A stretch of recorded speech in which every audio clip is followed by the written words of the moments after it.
Hi, so this quick little video is about your diaphragm and your abdominals. So your diaphragm comes all the way up here, around here, and into your back. It is huge. Think of it like a parachute.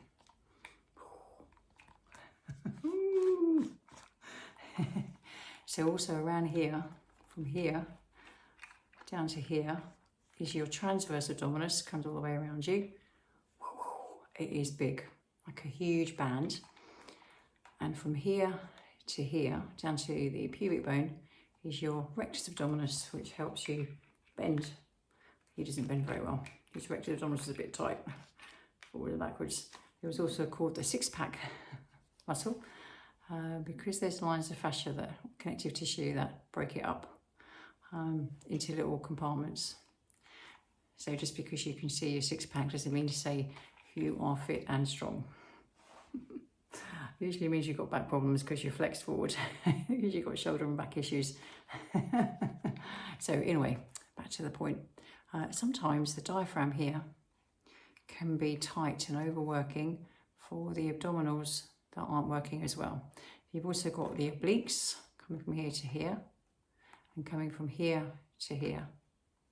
Cross, cross, cross, and up and down. External obliques and internal obliques,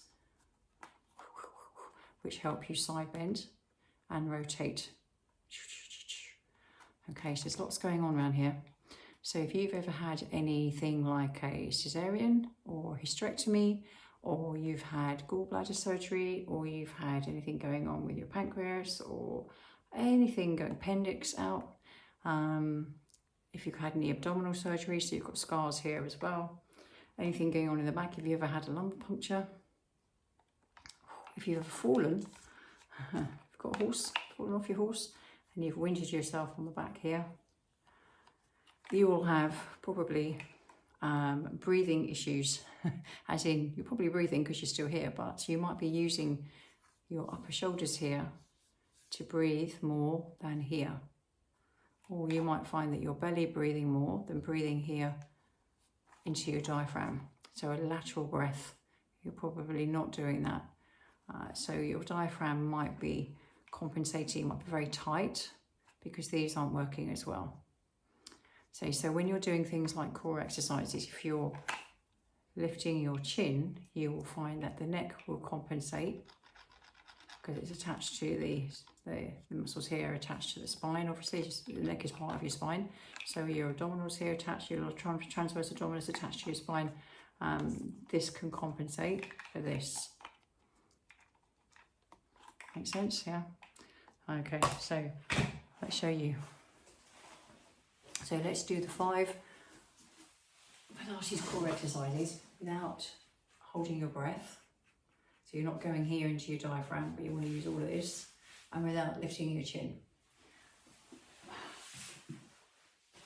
So if you find where you're lying on the floor, just like that, and if you find it hard for your chin to stay in this position, as in it's tucked, it's not jammed in, so you're not creating yourself a double chin. But if it's just jammed, if you're finding that you can't just keep it like that, if you find your head starts to drift back and you're looking behind you, it means your neck's compensating for something else in the body. Let's for a moment assume it's the abdominals. It isn't always, but it can be. It can be anything on the back of the body. Okay. And if your jaw's clenching, that could be another thing as well. So no jaw clenching and no breath holding. Okay, so we're going to start with, let's start with the one leg stretch. Okay, so try to stay in a pelvis that's neutral, so it's not flat and it's not arched, but you're in the middle. Okay, so you don't rock between the two, you find the centre. You're in the centre. When you're in the centre, your belly button should be level, so if you put water in your belly button, it shouldn't come forward towards you because then you've got flat back, and it shouldn't go back towards your knees or down towards your knees because then you've got an arch back. It stays level. So you pick up one foot, hug it in, pick up the other foot, take it away from you. Now you can lift your head and shoulders if you want to, but if you're neck is compensating and it hurts, it aches, then bring your head down. And then you swap legs. And then you swap legs. So the leg is coming in towards you, that foot should be in line with your knee. So chin is towards your chest bone drops to the floor. Doesn't stay lifted. If chest bone stays lifted, you're arching from your rib cage. Chest bone drops. Jaw is relaxed. And you're breathing. Breathe out. Breathe in, switch. Breathe out. Breathe in, switch. Breathe out. One leg stretch. Double leg stretch is harder. Feet together, knees together, hands on the outside of the legs. So reach away, lift the head and shoulders, arms reach away, come down and around. If you've got room, you haven't got room, the arms go straight up and over like that. Reach away, the arms can come back in or they go around like that. So again, if you start to lift your chin and you start to look behind you, your chin, your jaw and your neck will be working for your core. So sternum drops, reach, come down and around.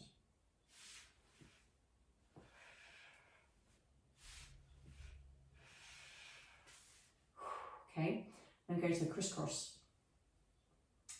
Feet up, twist towards one knee, the other leg reaches away, change sides. Change sides. Change sides.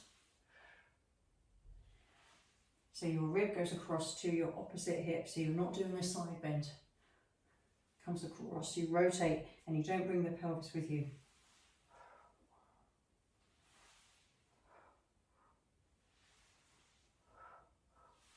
Crisscross. Scissors, picking up the feet, tapping down, tapping down. Now the idea with the scissors, you stay in that centre position with your pelvis and you can have the legs straighter. Trying to open up some space at the back of the knee. The legs are longer, it's harder. Okay, so if you find that you're arching and your chin's lifting, be aware, drop the chin. One thing you can do, I've got this underneath my head,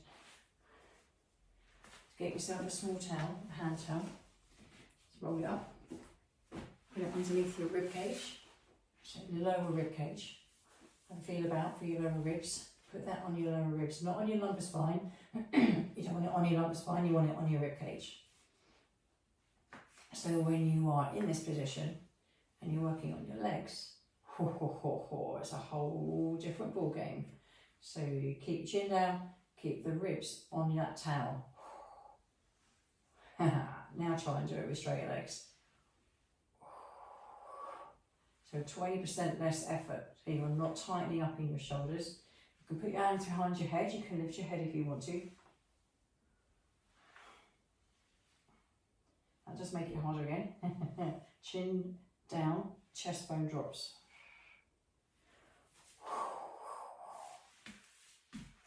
So let's keep that there. Okay, so I'm going to hug one knee in. I'll hug them both in for a minute. So just so you feel your ribs dropping into your towel. So you get an idea of where your focus is. So if you've got two towels, excuse me, if you want to do that, and put another towel underneath your head, that's probably a good idea. Okay, so both legs reaching away. Exhale as they drop, inhale as they lift. Don't take your ribs off the towel. Chin dropped, chest bone relaxed, so your ribs stay down. No squeezing of anything.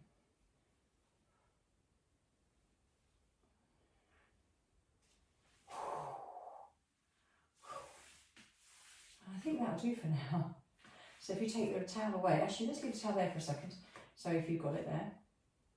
So flatten your back, so let your ribs drop into the towel and start to come up into a bridge. So the ribs press into the towel as you roll up and lift.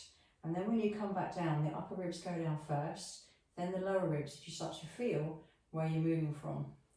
And then the sit bones relax, and then you roll back up. And then you roll down. So you can use that towel as feedback. Because often I see people doing the bridge and they miss this completely. They miss this flexion. They tend to come down with a tailbone first and they miss this movement here in the ribs. So you work on that. Work on that movement in your rib cage. Your rib cage should be able to move. It's not solid structure, believe it or not. And shoulder bridge is a nice way to work with that.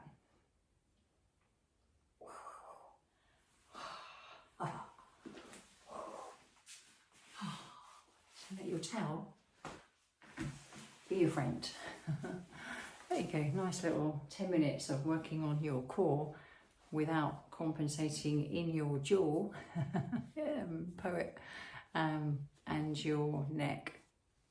So often I hear people who do Pilates say, oh, it hurts my neck, or I get neck pain when I've done my core exercises. That's probably because your chin is lifting and you're activating your neck muscles, because these aren't working as well, these abdominal muscles. So ribs down, chest bone down, chin tucked, chest wide, centering your pelvis, relaxing your toes. Don't hold your breath, and allow the breath to work with each movement. If you have any questions, please ask.